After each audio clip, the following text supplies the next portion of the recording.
Nah, assalamualaikum warahmatullahi wabarakatuh. Selamat berjumpa kembali ya di channel yang kita cintai ini.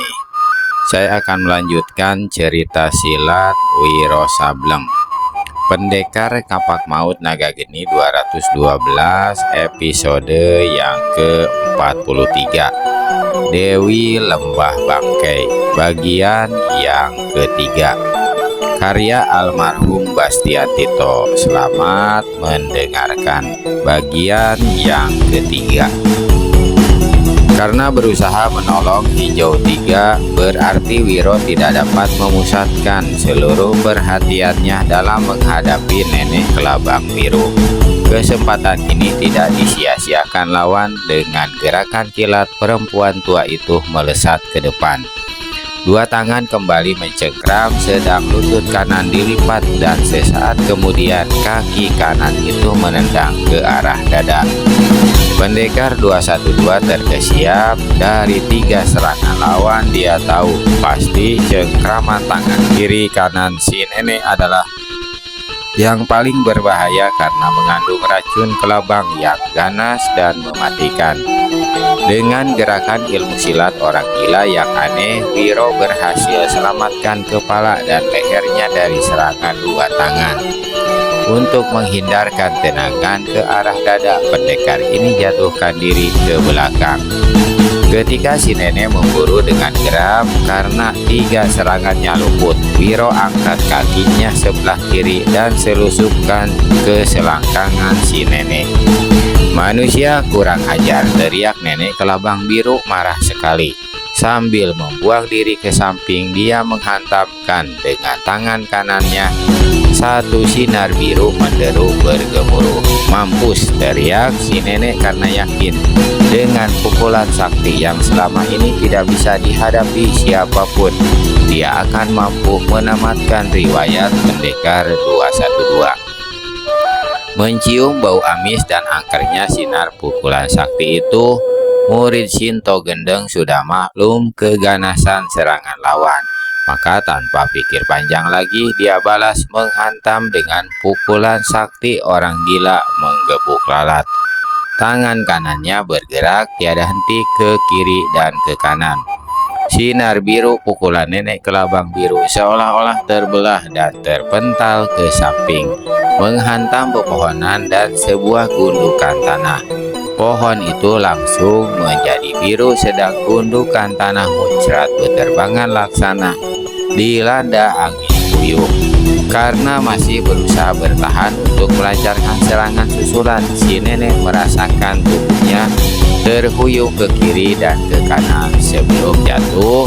Sambil memaki, perempuan tua itu cepat melompat mundur. "Bangsat, siapa kau sebenarnya?" teriak Nenek Kelabang Biru. Seumur hidup baru sekali ini dia menghadapi musuh begini luar biasa, dan masih sangat muda pula, hingga dia merasa dipermalukan dan di depan mata kekasihnya pula. "Kau barusan memanggilku bangsat. Nah, anggap saja itu namaku," sahut Wiro seraya pasang kuda-kuda baru. "Nek, sebelum kau kurobohkan, lebih baik cepat-cepat saja mencium pantatku, lalu bawa pacarmu itu meninggalkan tempat ini," sombongnya teriak Nenek Kelabang Biru lalu meludah ke tanah. "Aku bersumpah akan membunuhmu dan memperkosa mayatmu." "Ih!" Wiro berseru. Dia tak tertawa gelak-gelak mendengar ucapan si nenek, tapi dia melihat sinar yang memancarkan maut di kedua mata si nenek. "Tua bangka jelek ini tidak main-main agaknya," pikir Wiro. Baru saja dia bersiap-siap untuk menghadapi lawan, tiba-tiba si nenek sudah berteriak nyaring dan hantamkan tangan kanannya. Tidak terdengar suara deru kekuatan tenaga dalam, tidak terdengar siuran angin sakti. Namun saat itu Wiro melihat ada 3 buah benda aneh berwarna biru menyerbu ke arahnya. Ketika diperhatikan, kagetlah murid Sinto Gendeng ini. 3 benda itu ternyata adalah 3 ekor kelabang berwarna biru. Karena tidak menduga akan mendapat serangan senjata rahasia berupa binatang-binatang beracun begitu rupa, Pendekar 212 tidak mampu menyelamatkan diri. Kelabang pertama sempat dihantamnya dengan pukulan tangan kosong mengandung aji kesaktian hingga hancur bermentalan di udara. Kelabang kedua terlempar ke samping, tapi secara aneh tiba-tiba membalik dan menancap di bahu kirinya. Selagi pemuda ini berteriak kesakitan, kelabang ketiga melesat ke arah dada kirinya, searah jantung. Inilah serangan yang sangat berbahaya, dan Wiro tidak dapat menyelamatkan diri sama sekali. Dalam keadaan seperti itu, tiba-tiba terdengar suara jentringan kecapi. Selarik sinar putih menyilaukan berkiblat. Kelabang biru yang sesaat lagi akan menancap di dada Wiro terus menembus jantungnya, hancur berantakan dihantam sinar putih tadi. Wiro selamat, namun racun kelabang yang menancap di bahunya mulai bekerja. Tubuhnya mulai terasa panas, pandangan matanya mengabur. Samar-samar dia melihat ada dua sosok bayangan hijau berkelebat di tempat itu. Lalu lapat-lapat sebelum jatuh pingsan, dia mendengar suara perempuan berkata, "Hijau satu, tolong pemuda itu bawa ke guaku dan berikan obat penawar racun." Wiro melihat wajah cantik mendekati dirinya, samar sama sekali. Lalu ada totokan di dadanya, keras dan sakit. Setelah itu dia tak ingat apa-apa lagi. Di hadapan nenek kelabang biru, tegak berdiri seorang dara yang wajahnya ditutupi cadar hijau tipis. Pakaian hijau yang menutupi tubuhnya yang tinggi semampai bergoyang-goyang ditiup angin pagi. Di tangan kirinya dara ini memeluk sebuah kecapi. Nenek kelabang biru memperhatikan sejenak, lalu terdengar kekehannya disusul ucapan, "Ah, jadi inilah Dewi Lembah Bangkai itu, gadis tolol yang ingin menyombongkan diri dengan perbuatannya yang aneh-aneh. Sungguh tidak disangka ternyata dia hanya seorang pengamen yang kemana-mana bernyanyi dan main kecapi. Hai, cobalah kau menyanyi dan mainkan kecapimu, pasti aku akan membayar mahal. Hihihi. Tua bangka dajjal, jangan kau kira aku tidak tahu siapa kau sebenarnya." Dewi Lembah Bangkai menyeringai di balik cadarnya. "Di luar kau memang tampak seperti nenek-nenek, tapi di dalam kau adalah dajjal lelaki yang berbuat mesum di mana-mana, menyukai sesama lelaki tapi juga memperkosa orang-orang perempuan." Nenek kelabang biru tersurut dua langkah, wajahnya membesik, tubuhnya bergetar. Kedua matanya memberiak dan memandang tak berkesip ke arah Dewi Lembah Bangkai yang dipandang tetap berlaku tenang. Malah tanpa berpaling dia berkata pada anak buahnya yang tengah didesak habis-habisan oleh pedang iblis, "Hijau dua, mundurlah. Tidak ada gunanya menghabiskan waktu melayani lelaki yang menyediakan auratnya untuk si tua bangka yang sama jenisnya ini." Mendengar ucapan pimpinannya itu, hijau dua melompat mundur sementara pendekar pedang iblis sambil berteriak marah hendak menyerbu Dewi Lembah Bangkai, tapi cepat dicegah oleh kekasihnya. "Betina bercadar, mulutmu kotor, jalan pikiranmu busuk, sebusuk tempat kediamanmu. Sebelum kau mampus dalam kebusukan itu, katakan siapa kau sebenarnya?" Nenek kelabang biru bertanya sementara kedua tangannya disilakan di depan dada. Dewi Lembah Bangkai melihat bahwa kedua tangan si nenek masih berwarna biru, tanda setiap saat dia bisa saja melepaskan senjata rahasianya, yaitu gelabang-gelabang maut berwarna biru. "Siapa aku tidak penting, yang lebih penting ialah apa yang menjadi tugas dan tujuan hidupku di dunia ini." Sompret memaki pedang iblis. "Kau bicara seperti malaikat saja. Mungkin aku memang malaikat maut yang bakal mencabut nyawamu. Manusia yang suka bercampur dengan manusia sejenisnya kabarnya paling cocok jadi kayu neraka." Si pedang iblis tak dapat lagi menahan amarahnya. Tanpa bisa dicegah oleh si nenek, lelaki ini menyerbu ke depan. Pedang iblisnya berkiblat ke arah batang leher Dewi Lembah Bangkai. Sang Dewi angkat kecapinya, jari tangannya bergerak. Terdengar suara berdentringan, 3 sinar putih menyilaukan membelah udara. Terang, pedang di tangan kekasih nenek gelabang biru terpental dan patah 2. Si pedang iblis sendiri terbanting ke kiri sempoyongan. Tangan kanannya terasa panas dan kaku. Mukanya sepucat kain kapan. Nenek gelabang biru tertegun, tak berkesip menyaksikan kejadian itu. Gadis semuda ini tidak dikenal dalam dunia persilatan. Bagaimana bisa memiliki ilmu kepandaian sehebat ini? Memikir sampai di situ, si nenek mendekati kekasihnya dan berbisik, "Aku tidak yakin betina bercadar ini memiliki kepandaian silat. Andalannya adalah kecapi itu. Kita serbu dia dan rampas kecapinya." Si pedang iblis mengangguk tanda setuju. Lalu dengan serentak keduanya menyerbu. Si nenek lepaskan 6 kelabang beracun, sedang sang kekasih menyusupkan 2 pukulan sakti sambil coba merampas kecapi di tangan Dewi Lembah Bangkai.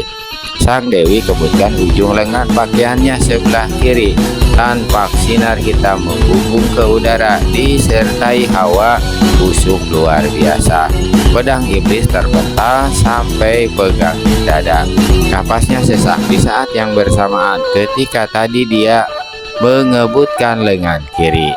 Dewi Lembah Bangkai petik tali-tali kecapinya dengan jari-jari tangan kanan. 6 kawat kecapi berdenting, 6 sinar putih berkiblat ke udara, 6 kelabang biru maut hancur berkeping-keping. Putuslah nyali si nenek dan kekasihnya melihat kejadian ini. Si nenek cepat menarik lengan pedang iblis seraya berbisik, "Kita kabur saja, tak ada jalan lain." Kedua kekasih itu lalu putar tubuh dan ambil langkah 1000.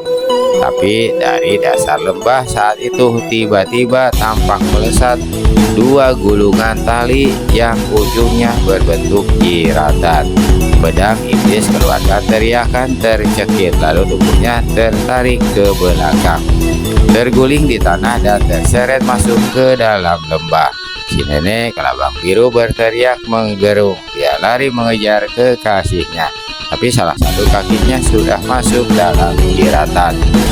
Lalu seperti sang kekasih, tubuhnya pun terseret ke dalam lembah. Pekiknya terdengar menggema, pakaiannya hancur robek-robek. Ketika kemudian mayatnya digantung, kaki ke atas, kepala ke bawah di cabang pohon. Jelaslah dia memang seorang laki-laki, bukan seorang nenek sebagaimana penampilan yang palsu. Dewi Lembah Bangkai menatap ayah dan anak itu beberapa lama lalu berkata, "Adisara, aku menghargai maksudmu yang tidak ingin meninggalkan lembah ini setelah kau berkumpul lagi dengan ayahmu, bahkan mendapatkan kembali kekasihmu Ningrum. Memang tidak satu orang pun boleh meninggalkan tempat ini sebelum semua urusan selesai.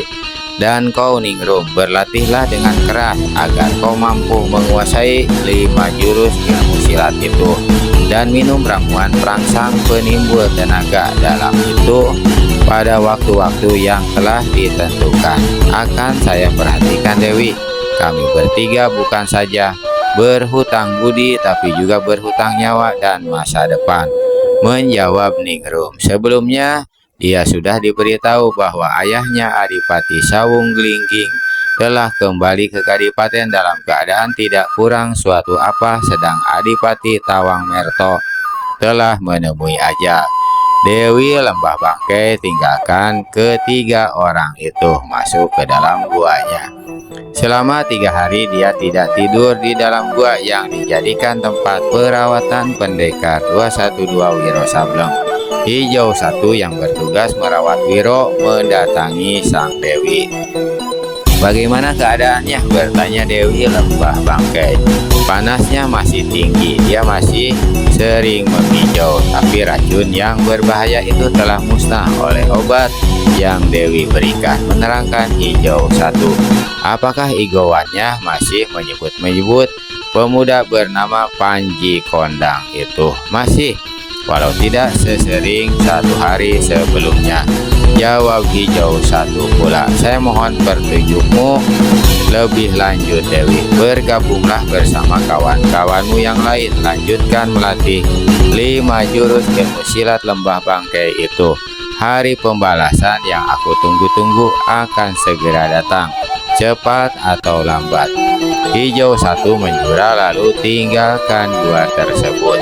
Di luar sana dilihatnya Adisara tengah bercakap-cakap dengan ayah dan kekasihnya.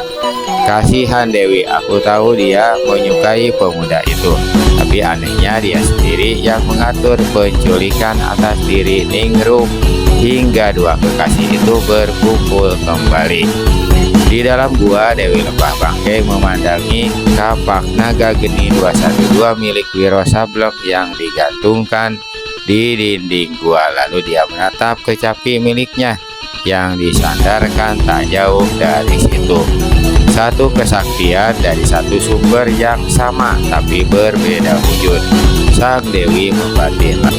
Lalu dia berpaling memandangi pendekar 212 yang terbaring di lantai gua beralaskan sehelai tikar jerami tebal. Ketika malam tiba, Wiro bangun dari tidurnya. Dirabaknya bahunya sebelah kiri. Masih ada bekas luka mengering dan masih terasa adanya denitan sakit. Namun hatinya lega karena panas di tubuhnya jauh berkurang. Dan ketika dia mencoba bangun, kepalanya tidak pusing lagi serta pemandangannya tidak pula berkunang-kunang. Kemudian disadarinya dia tidak berada sendirian dalam gua yang diterangi pelita kecil itu. Berpaling ke kiri, dilihatnya Dewi Lembah Bangkai tegak bersandar ke dinding. Sepasang mata di balik cadar menatap ke arahnya. 2 pasang mata saling bertemu untuk beberapa saat.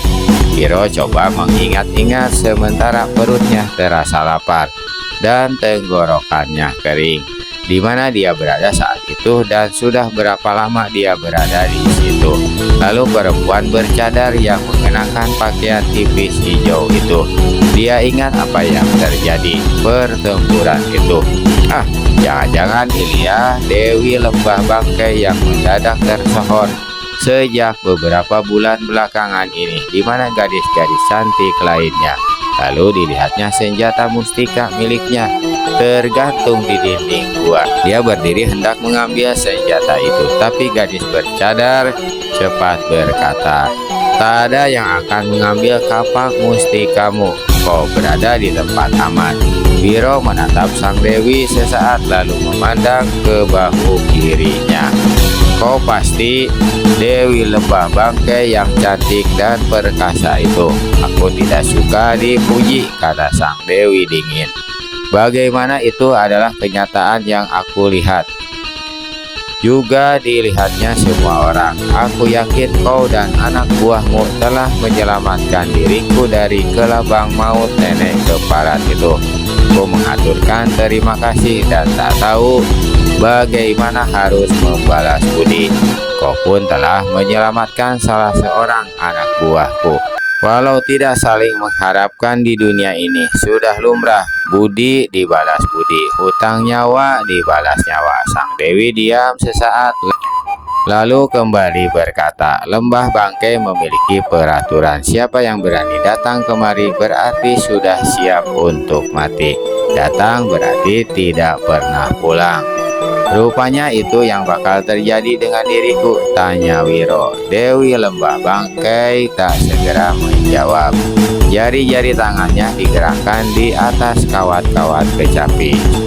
Suara kecapi menggema dalam gua itu. Dinding terasa bergetar dan api pelita bergoyang-goyang. Sampai beberapa waktu lalu Aturan itu memang masih berlaku, namun keadaan menentukan lain. Kau akan menemui beberapa orang lain di luar sana.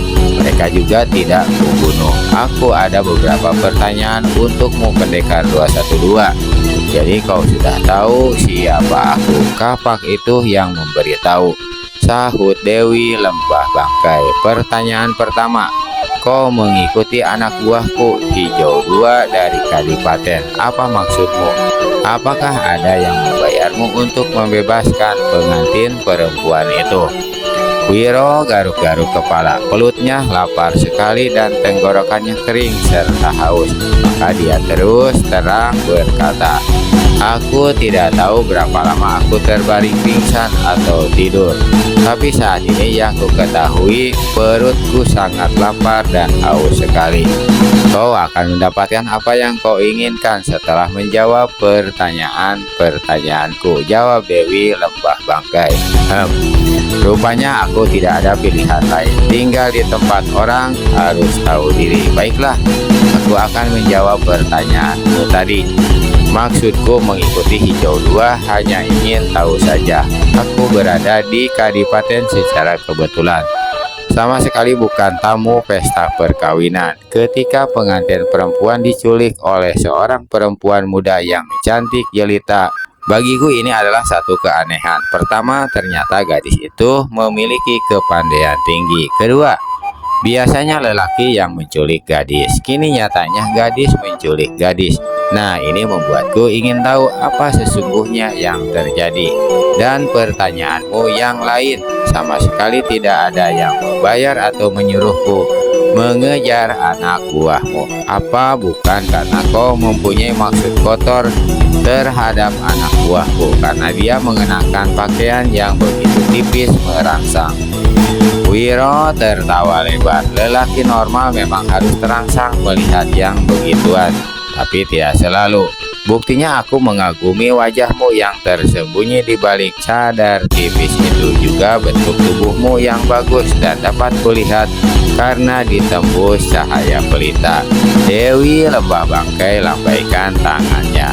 Api pelita padam dan ruang gua itu serta-merta menjadi gelap gulita. Dewi, apakah pembicaraan kita habis sampai di sini? Bertanya Wiro. Manusia bicara dengan mulut, bukan dengan mata. Walaupun gelap, kau bisa meneruskan kata-katamu. Dalam gelap, Wiro garuk-garuk kepala. Baiklah Dewi, kau dengar baik-baik. Wajahmu yang cantik, auratmu yang bagus sama sekali tidak merangsangku. Mengapa? Karena aku menghormatimu. Karena kau dan anak buahmu lah, maka aku masih hidup di sini. Masakan aku mempunyai pikiran kotor yang tidak-tidak? Jika kami tidak menolongmu, berarti pikiran itu akan menancap di benakmu, ujar Dewi Lembah Bangkai dalam gelap. Wiro menarik napas dalam. Aku bukan manusia suci, apalagi malaikat, tapi seingatku tak pernah aku memperkosa anak gadis orang. Tak pernah aku merusak kehormatan istri orang. Siapa yang bisa membuktikan omonganmu? Memang tidak, namun paling tidak aku telah membuktikannya di tempat ini. Jika Dewi menganggapku manusia kotor, aku siap untuk pergi. Apapun prasangka burukmu terhadapku, itu tetap tidak mengurangi rasa hormatku terhadapmu, tidak menghilangkan rasa terima kasih atas jasa dan budi besarmu menolongku. Habis berkata begitu, walaupun tubuhnya masih lemah, Wiro Sableng berdiri dengan cepat lalu melangkah ke dinding gua di mana kapak naga geni 212 tergantung. Ketika dia mengulurkan tangan hendak mengambil senjata itu, satu tangan memegang lengannya. Tangan itu terasa halus dan dingin sejuk, tapi bagaimanapun dia mencoba, Wiro tak mampu melepaskan pegangan tersebut hingga dia tak bisa mengambil kapaknya. Jangan pergi dulu. Masih ada satu pertanyaan penting yang ingin ku dapatkan jawabannya darimu. Wiro berpaling. Saat itu dia tegang dekat sekali dengan sang Dewi hingga dia dapat merasakan hembusan napas yang hangat dan bau tubuh yang luar biasa harumnya. Di lain keadaan mungkin sang pendekar bisa terangsang, tapi saat itu justru dia berkata, "Dewi, aku tidak terangsang dengan keharuman tubuhmu, aku tetap menghormatimu. Izinkan aku pergi." Pegangan tangan sang Dewi tidak lepas, dia juga tidak berusaha menjauh. Ini sangat penting pendekar 212. Aku perlu jawabanmu atas satu hal. Katakanlah, selama kau terbaring sakit dan dilanda demam panas akibat racun kelabang, kau mengigau berulang kali. Di antara kata-katamu yang kau ucapkan dalam igauanmu adalah seorang sahabat bernama Panji Kondang. Berulang kali kau mengatakan bahwa sahabatmu itu harus mencari kekasihnya sampai dapat dan mengatakan agar mengawininya. Apapun yang telah terjadi, katakan, apakah kau kenal dengan orang yang bernama Panji Kondang itu? Wiro terdiam sesaat. Dia berpikir-pikir. Memang aku kenal padanya, tapi tidak lama. Kami bertemu di sebuah rumah makan. Saat itu keadaannya seperti orang linglung. Pakaiannya kumal, mukanya tak tercukur, dan dia kehabisan bekal. Dia menceritakan tentang kekasihnya yang memiliki kepandaian silat tinggi, tapi kemudian melenyapkan diri karena ternyata gurunya telah merusak kehormatannya. Apakah Panji Kondang menyebutkan siapa nama kekasihnya itu? Ya, kalau tidak salah kekasihnya itu bernama Prantisari. Ya, Prantisari. Wiro merasakan pegangan sang Dewi di tangannya lepas. Bersamaan dengan itu sang Dewi meluncur jatuh terduduk di lantai gua. Ada apa denganmu, Dewi? Kau mendadak jatuh. Apakah kau sakit? Tidak, katakan pendekar 212. Apalagi yang dikatakan Panji Kondang dalam pertemuan yang singkat itu. Katanya dia berniat untuk mengarungi seluruh jagat ini guna mencari kekasihnya itu. Kalau bertemu dia tetap akan mencintainya dan akan mengawininya. Tetapi apakah Panji Kondang mengetahui kalau kekasihnya itu kini telah berbadan dua? Bagaimana kau bisa berkata begitu, Dewi? Tanya Wiro heran. Karena akulah Prantisari itu. Habis berkata begitu, Dewi Lembah Bangkai terdengar sesenggukan, lalu suara tangisnya memenuhi gua itu. Lama Wiro termenung mendengar pengakuan sang Dara di sampingnya. Lalu dengan suara meyakinkan dia berkata, "Melihat kesungguhan hati kekasihmu itu mencarimu, aku yakin sekali dia tetap mencintaimu, tetap akan memperistrikanmu. Sekalipun kemudian dia mengetahui bahwa kau hamil akibat perbuatan bejat gurumu itu. Aneh, benar-benar aneh. Bagaimana aku bisa berada dalam semua kejadian ini?" Wiro lalu ikut-ikutan duduk di lantai gua di samping Dewi Lembah Bangkai. "Terakhir sekali menurut katamu Panji berada di Kadipaten. Sekarang entah di mana dia berada. Dia mengatakan tujuannya padaku. Jika kau mau, aku bersedia mengantarmu ke sana." "Tidak, aku tidak akan meninggalkan lembah ini sebelum mencabut nyawa manusia terkutuk itu." Kau akan membunuh gurumu sendiri?" tanya Wiro pula. "Ya, dan manusia terkutuk itu pasti akan datang mengantarkan nyawanya sendiri kemari. Aku dan anak buahku telah menyiapkan penyambutan. Hijau 1, 2, dan 3 adalah gadis-gadis yang mengalami nasib sama sepertiku. Bedanya mereka dirayu oleh kekasih masing-masing lalu ditinggalkan begitu saja. Mereka masih untung karena tak satu pun yang hamil. Namun itu tidak mengurangi dendam kesumat mereka terhadap laki-laki. Karenanya jangan coba berlaku usil terhadap mereka. Bagaimana kalau mereka yang berlaku usil terhadapku?" tanya Wiro. "Mungkin mulutmu perlu ditampar agar tidak bergurau dalam keadaan seperti ini," tukas Dewi Lembah Bangkai yang bernama Prantisari. "Apakah kau bakal sanggup mengalahkan gurumu jika terjadi perkelahian?" bertanya Wiro. "Bagaimanapun dia pasti lebih tinggi ilmu kepandaiannya." "Kau benar, Tapi aku memiliki sesuatu yang tidak mudah dikalahkan. Apakah itu? Keberanian atau kenekatan? Tanya Wiro pula. Dalam gelap, Dewi Lembah Bangkai mengambil kecapinya, meletakkan di pangkuan dan memetiknya beberapa kali. Alat bebunyian itu mengeluarkan suara berdentringan yang menggetarkan seantero gua, membuat telinga sakit, dan ada sinar putih menyilaukan serta panas keluar dari setiap kawat kecapi. Sinar panas yang menyilaukan itu berasal dari sumber yang sama dengan ilmu pukulan sinar matahari yang kau miliki. Bedanya pukulan sinar matahari disalurkan melalui tangan, sedang yang ini melalui tali-tali kawat sebanyak 6 buah.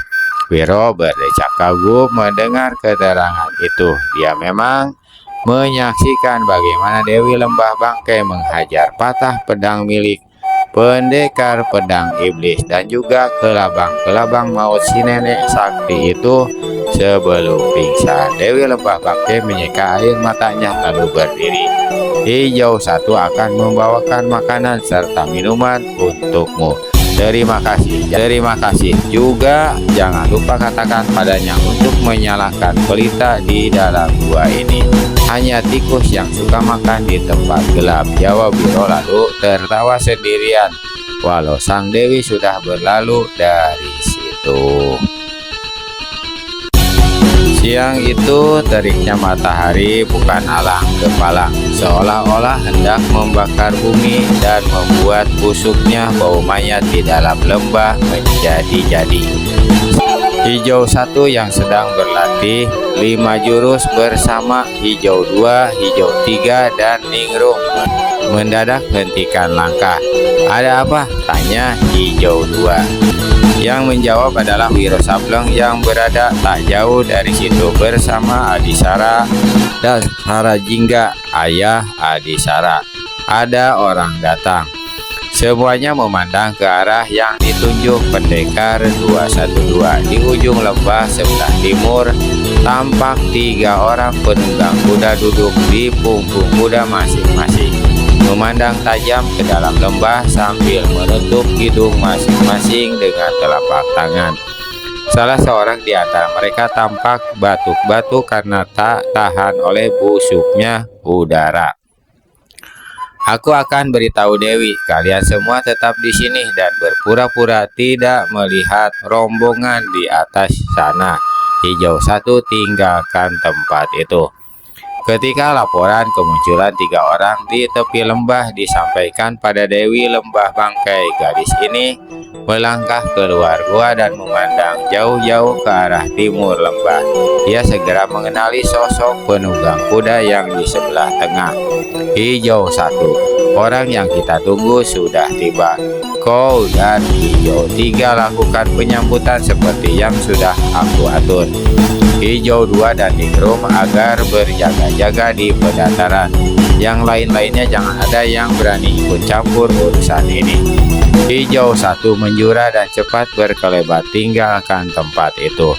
Di atas lembah 3 orang penunggang kuda masih duduk di kuda masing-masing sambil tiada hentinya meneliti. Yang di sebelah kanan adalah seorang kakek yang buntung kedua kakinya. Dia kini mengenakan kaki palsu dari kayu. 2 batang tongkat kayu tergantung di leher kudanya. Orang kedua yang di sebelah tengah mengenakan jubah putih, tertutup kepala putih. Meskipun usianya sudah lanjut, tapi kumis dan janggutnya masih tetap berwarna hitam.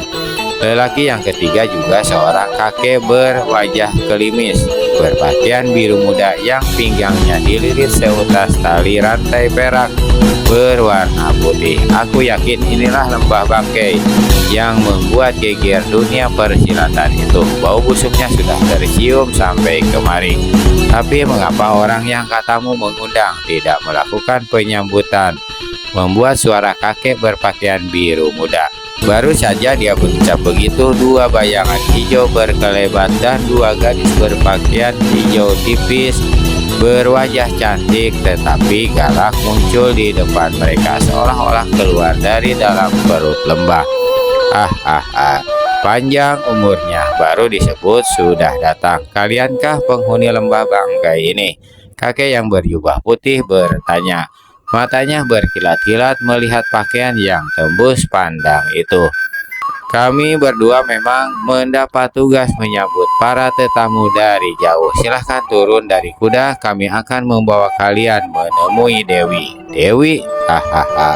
Ingin sekali aku melihat bagaimana tampang Dewi kalian ini, kata si jubah putih pula lalu turun dari kudanya. Kakek kaki kayu tampak sedari tadi membeliak, bukan karena melihat tubuh dua gadis yang ketara jelas di balik pakaian hijaunya yang tipis, tapi karena dia mengenali. Hai, tunggu dulu. Salah satu dari kalian adalah yang dulu menyerbu markasku dan membuntungi kakiku. Rupanya kau yang punya kerja. Kau harus ganti kaki kayuku dengan kedua kakimu yang mulus bagus. Lalu kakek ini sambar dua tongkat di leher kuda dan dengan gerakan cepat dia melompat turun dari punggung binatang itu. Begitu menjejak tanah langsung menyerang Hijau 3. Pendekar kaki kayu harap bersabar dulu. Saat pembalasan pasti tiba. Apa sulitnya bagi kita untuk menarik lepas sepasang kaki yang bagus itu? Pengganti kedua kakimu. Biarkan kita bertemu dengan sang Dewi dulu. Ingin aku melihat siapa dia sebenarnya. Berbulan-bulan membuat kegegeran di dunia persilatan, membunuh dan membunuh, menculik orang tua berjubah putih. Jika kau bicara terus, satu harian di tempat ini kau tak akan segera bertemu pimpinan kami. Percayalah, penyambutan untukmu pribadi pasti yang paling meriah, ujar Hijau 1 pula. Dia menunjuk ke sebuah jalan kecil berbatu-batu yang selama ini tersembunyi di kerimbungan semak belukar. Ikuti jalan menurut itu sampai kalian mencapai sebuah pendataran di dasar lembah. Selama perjalanan ke bawah akan kami perlihatkan pemandangan indah di mana kalian dapat bertemu dengan beberapa sahabat. Hanya sayang kalian tidak bisa bertanya apa-apa pada sahabat-sahabat itu. Mereka semua sudah jadi mayat busuk. Kakek berpakaian biru tampak keringkan kening. Si kaki kayu mengomel panjang pendek sedang si jubah putih dengan tenang mulai melangkah turun mengikuti Hijau 1 disusul si kaki kayu lalu si pakaian biru. Di sebelah belakang mengikuti Hijau 3. Menjelang mencapai dasar lembah, mereka mulai melihat sosok-sosok tubuh yang bergelantungan. Ada yang hanya tinggal tulang belulang alias jelangkong, ada yang sudah hancur membusuk tapi masih ada yang baru-baru. Yang ini manusia kotor berjuluk nenek kelabang biru, ujar Hijau 1 sambil menunjuk pada mayat yang tergantung di cabang pohon kaki di atas kepala ke bawah. Kakek berbaju biru seperti mau muntah. Berulang kali dia coba menutup jalan penciuman tapi tetap saja bau busuk menembus hidungnya. Kini melihat mayat itu perutnya mendadak menjadi mual. Si jubah putih tetap tenang walau hatinya terasa bergetar sedang si kaki kayu seperti acuh dan acuh. Sesekali dia berpaling ke belakang seperti hendak menyerbu Hijau 3 saat itu juga. Yang itu jagoan keji bergelar pendekar pedang iblis kekasih nenek kelabang biru. Kembali Hijau 1 membuka mulut seraya menunjuk ke sebuah cabang pohon di mana tergantung mayat pedang iblis yang sudah membusuk dan berbelatung kedua rongga matanya. Tempat ini seperti neraka, bisik kakek baju biru.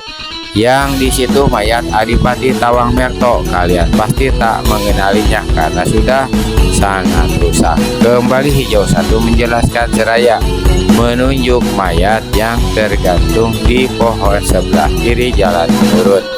Yang di ujung sana yang hanya tinggal gumpalan-gumpalan potongan daging adalah mayat Warok Suro Blebek, raja rampok di utara. Lalu yang itu yang hanya tinggal tulang belulang putih adalah mayat Sabranglor, seorang pendekar yang lebih dikenal dengan sebutan pendekar cabul pemetik bunga. Ah, sayang jalan begini pendek.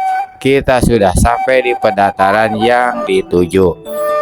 Saat itu mereka memang sudah sampai di dasar lembah, di mana terdapat sebuah pendataran batu selebar 8 tombak persegi, diapit oleh 3 mulut gua. Di situ telah menunggu Hijau 2 dan Ningrum.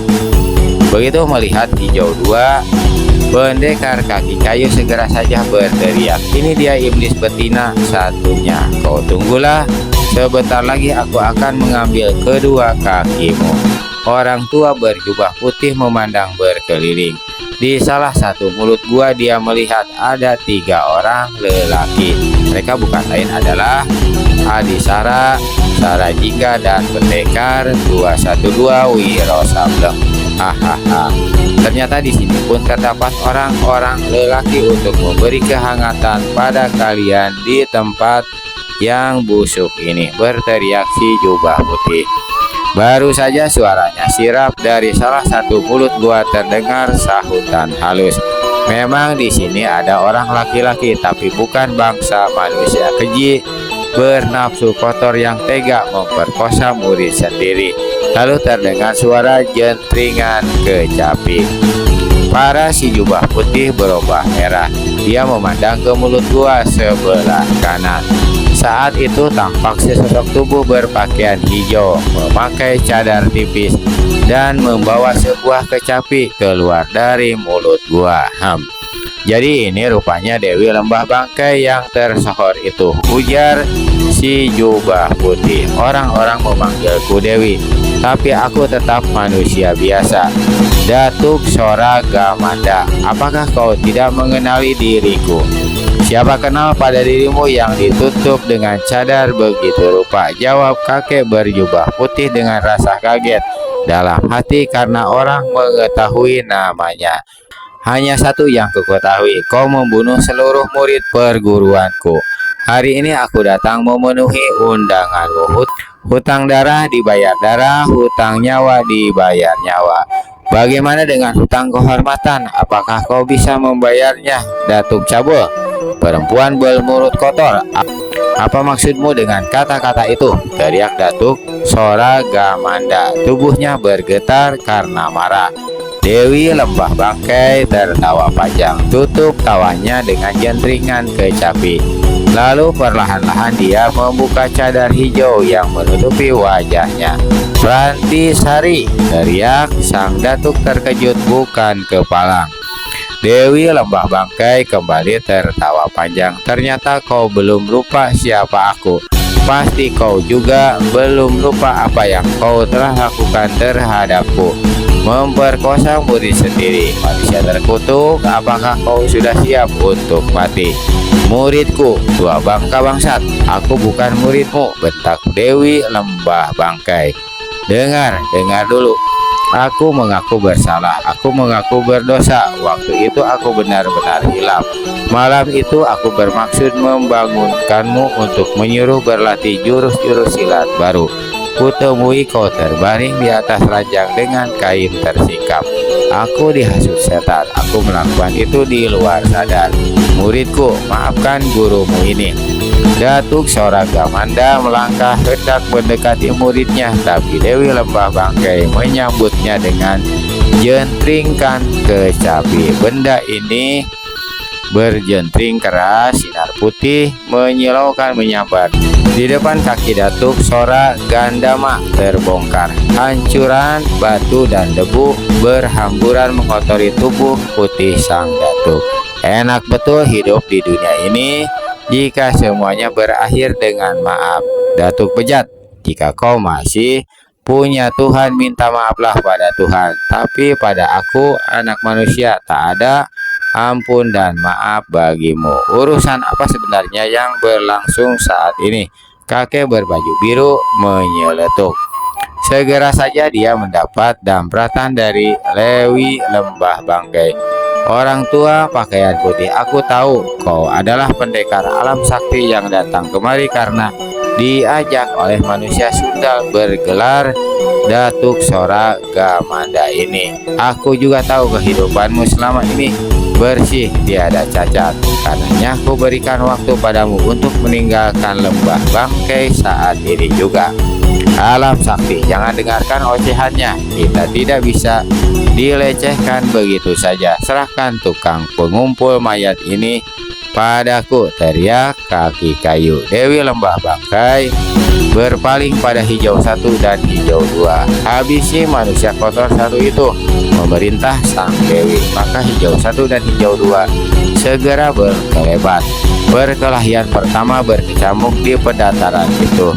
Begitu menyerbu, kedua anak buah sang dewi langsung mainkan 5 jurus ilmu silat lembah bangkai. 2 pasang lengan baju menghantam tiada henti. Bau bangkai menghampar di tempat itu. Dibakar oleh dendam kesumat, si kaki kayu berkelahi luar biasa. Kedua kaki palsunya yang terbuat dari kayu setiap saat berubah menjadi senjata yang berbahaya. Belum lagi sepasang tongkat yang berada di kedua tangannya. 3 jurus berlalu, 2 anak buah sang dewi belum mampu mendesak. Namun begitu mereka memainkan jurus keempat dan kelima dari ilmu silat yang baru mereka pelajari, terdengar pekik si kaki kayu. Satu tendangan keras membuat kaki kayunya sebelah kiri patah. Tubuhnya terbanting ke pendataran batu. Dia berusaha menusuk perut hijau dua dengan tongkat di tangan kanannya, namun saat itu kepalanya yang masih menempel di pendataran batu sudah keburu dihantam tendangan hijau satu. Kepala ini tanggal dari lehernya, mencelat mental sejauh beberapa tombak. Pendekar alam sakti merasakan tengkuknya dingin. Datuk Sora Gamanda tercekat tak bergerak. Jelas kepandaian 2 gadis berbaju hijau itu luar biasa. Tidak dapat tidak, pastilah bekas muridnya yang mengajarkan. Tapi dari mana si murid mendapatkan kepandaian itu? Bersihkan pendataran, Dewi Lembah Bangkai berseru. Hijau 3 cepat maju. Mayat si kaki kayu dilemparkannya ke semak belukar. Pendekar alam sakti, waktumu hanya tinggal sedikit. Dewi Lembah Bangkai memberi ingat. Dewi, maafkan diriku, kau benar. Aku kemari karena diajak oleh Datuk Sora. Apa urusan kalian baru di sini aku ketahui. Sebagai teman, aku tak mungkin meninggalkannya sendirian. Tapi aku tak ingin mencampuri urusan kalian. Biarkan aku tetap di sini. Kalau terjadi apa-apa dengan dirinya, izinkan aku membawa jenazahnya. Dewi Lembah Bangkai tertawa perlahan. Kau kuizinkan, tapi ketahuilah, kau tak akan mendapatkan jenazah itu. Lalu sang dewi berpaling pada Datuk Sora Gamanda. Waktunya sudah tiba, guru bejat. Dewi Lembah Bangkai melangkah ke tengah pendataran. Kedua kakinya terkembang. Sepasang matanya memandang tak berkesip ke arah bekas gurunya itu. Tak ada jalan lain bagi sang guru selain menerima tantangan sang murid. Lakukan apa maumu, Prantisari, aku tak akan melawan. Terdengar Datuk Sora Gamanda berkata. Suaranya bergetar. Manusia pengecut, keluarkan kepandaianmu. Bagaimana bejatnya dirimu? Aku berikan hakmu untuk membela diri. Sudah bejat, jangan jadi manusia pengecut pula. Terbakar oleh kata-kata Dewi Lembah Bangkai, maka Datuk Sora Gamanda menerkam ke depan. Jurus ilmu silat yang dilancarkan sang Datuk sudah terbaca dan diketahui jelas oleh Dewi Lembah Bangkai. Bukan saja dia mampu mengalahkan dengan mudah, tapi sebelum melawan sempat memasang kuda-kuda baru. Gadis itu telah menyerbu dengan jurus silat yang pernah diterimanya dari sang Datuk. Hanya saja gerakannya lebih cepat dan kandas. Ketika sang guru membuat gerakan mengelak, Dewi Lembah Bangkai langsung menyerbu dengan jurus pertama ilmu silat lembah bangkai ciptaannya. Sewaktu menjatuhkan si kaki kayu tadi, Datuk Sora Gamanda telah melihat jurus-jurus ilmu silat itu dimainkan oleh hijau 1 dan hijau 3. Meski mampu mempelajarinya secara singkat, namun sang Datuk tidak dapat mengandalkan pengetahuan singkatnya itu untuk dapat menghadapi bekas muridnya itu.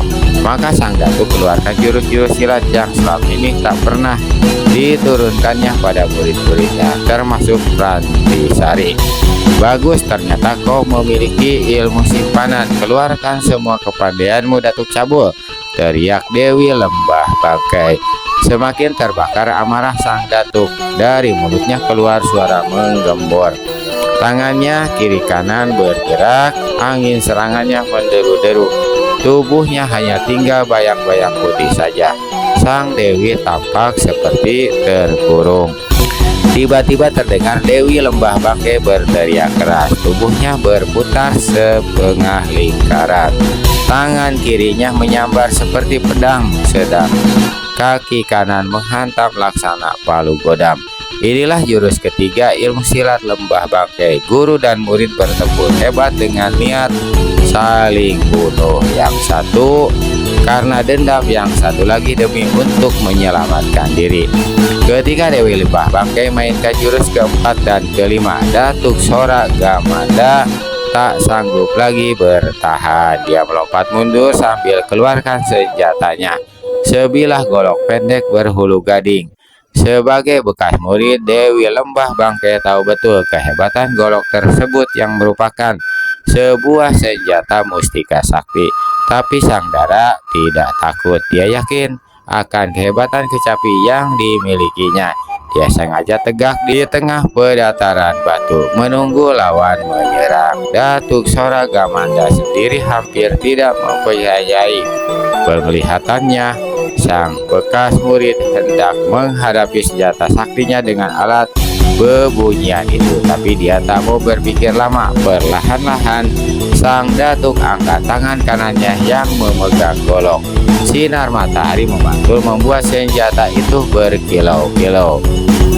Ketika senjata itu diayunkan, ada sinar terang menyambar disertai letupan keras seperti petir menyambar di kejauhan.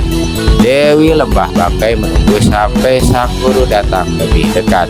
Begitu sinar golok menyambar di jarak 5 jengkal di hadapannya, Dewi Lembah Bangkai acukan kecapinya, sekaligus memetik 2 tali kawat di sebelah depan. 2 sinar putih panas yang menyilaukan menyambar. Terdengar jeritan Datuk Sora Gamanda. Tubuhnya terpental, lengan kanannya putus sebatas siku laksana ditabas senjata tajam. Golok musikanya tampak seperti meleleh dan jatuh berdentingan di pedataran batu. Prantisari, ampuni selembar nyawaku. Aku mengaku berdosa. Aku mengaku bersalah. Datuk Sora mencoba berdiri sambil menyembah-nyembah. Sudah kukatakan minta ampun pada Tuhanmu, tapi jangan minta ampun pada diriku, ujar Dewi Lembah Bangkai dengan pandangan mata dan air muka ganas. Perlahan dia melangkah mendekati sang guru. Putus harapan berubah jadi ketakutan. Datuk Sora melangkah mundur dan mundur terus. Di satu tempat dia membalikkan diri, lalu lari menuju lereng lembah sebelah selatan. Manusia bejat, tak ada tempat lari bagimu, desis Dewi Lembah Bangkai. Kecapi itu terdengar berdering. Sinar putih menyambar. Jauh di depan sana terdengar pekik Datuk Sora Gamanda ketika tangan kirinya sebatas bahu putus dihantam sinar putih yang menyambar keluar dari kawat kecapi. Seperti orang gila, kakek ini meraung. Tubuhnya melorot ke bawah, tapi dengan segala kekuatan yang ada dia coba mendaki lereng lembah. Kecapi berdenting lagi. Kembali sinar putih menerpa ganas. Kali ini kaki kanan Datuk Sora yang putus. Tubuhnya berguling ke dasar lembah. Dalam keadaan mengerikan seperti itu, dia berusaha menggapai-gapai dengan kakinya yang tinggal satu. Lalu kecapi dipetik sekali lagi. Jeritan Datuk Sora setinggi langit. Tubuhnya hanya merupakan gelondongan saja ini. Kaki kirinya putus. Pendekar alam sakti tundukkan kepala, tak sanggup menyaksikan kengerian ini. Sementara tubuh kawannya yang menyangsang di antara semak belukar. Dewi Lembah Bangkai petik 3 kali kecapi sekaligus. terjadilah hal yang luar biasa. 3 sinar panas menyilaukan menyambar tubuh Datuk Sora yang menyangsang di semaklukan, seperti agar-agar yang dibanting ke lantai tubuh itu hancur berkeping-keping. Pendekar alam sakti, seperti ku katakan tadi, kau tak akan mendapatkan jenazah sahabatmu dalam keadaan utuh. Aku tak ingin melihatmu lebih lama di sini. Silahkan pergi. Mendengar kata-kata Dewi Lembah Bangkai, kali ini kakek berpakaian biru tak mau berlaku ayah lagi. Cepat-cepat dia mengambil golok bengkok milik Datuk Sora, lalu tinggalkan tempat itu melalui jalan yang ditempuhnya. Sewaktu datang tadi, duduknya terasa dingin, hatinya berdebar. Khawatir kalau Dewi Lembah Bangkai akan menghantam tubuhnya dengan sinar ganas kecapi sakti itu. Di petatanan batu saat itu Dewi Lembah Bangkai justru terduduk bersimpuh dan tekapan kedua tangannya ke wajah. Dia terdengar sesegukan. Tak ada yang berani bergerak, tak ada yang berani berbuat sesuatu, sampai akhirnya pendekar 212 mendatangi dan bersimpuh di hadapan sang Dewi. Setelah menunggu sampai isakan tangis gadis itu mereda, murid Eyang Sinto Gendeng ini lantas berkata, "Dewi, apa yang kau inginkan telah kau dapati. Saatnya kita semua meninggalkan tempat ini." Dewi Lembah Bangkai turunkan kedua tangannya. Dipandanginya wajah pemuda itu sejenak lalu berkata, "Aku tak tahu harus pergi kemana sekarang." "Jangan berkata begitu. Apakah kau lupakan janjiku? Aku akan membawamu ke tempat di mana Panji Kondang berada. Lebih cepat lebih bagus, supaya jangan terlalu jauh kita mengejarnya." "Pendekar 212, kau sungguhan mau mengantarku?" tanya Dewi Lembah Maut alias Prasanti. "Mungkin hanya itu yang bisa kulakukan sebagai pembayar hutang budi dan hutang nyawa padamu, Dewi." "Dewi," desis sang Dara, "aku tak ingin mendengar panggilan itu lagi. Cerita tentang Lembah Bangkai sudah berakhir sampai di sini." Ketika Wiro berdiri sambil mengulurkan tangan, sang Dara memegang lengan pemuda itu lalu tegak pula sambil mengepit kecapinya. Dia memandang berkeliling lalu berpaling ke arah anak buahnya. "Hijau 1, hijau 2, dan hijau 3. Bersama yang lain-lainnya, mari kita tinggalkan tempat ini. Kalian semua bebas kemana mau pergi." "Tidak, Dewi," kata hijau 1. "Lupakan panggilan itu. Sebut namaku Prantisari. Kami tetap akan ikut kemana kau pergi. Maksudku, kalau kau mengizinkan." "Bukan begitu kawan-kawan." Hijau 2 dan hijau 3 sama menganggukkan kepala. Prantisari tersenyum dan usap air matanya yang berderai. "Kalau begitu, apa yang aku cita-citakan akan menjadi kenyataan." Apa cita-citamu itu?" bertanya Wiro.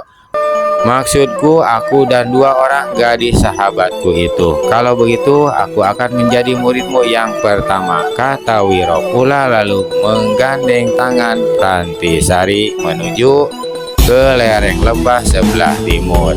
Ketika sampai di puncak lembah sebelah timur, Wiro berpaling pada Prantisari. "Boleh kulihat kecapimu?" "Boleh saja." "Apakah kau pandai memainkannya?" tanya Prantisari sambil menyerahkan kecapinya. "Entahlah, mungkin bisa. Tapi petikan kecapiku pasti tidak semerdu petikanmu." Wiro ambil kecapi itu dari tangan sang Dara. Dia mengarahkannya ke Lembah Bangkai. Diam-diam perutnya mengeras, tanda pendekar ini mengerahkan seluruh tenaga dalamnya. Lalu dia memetik ke-6 tali kawat kecapi sekaligus.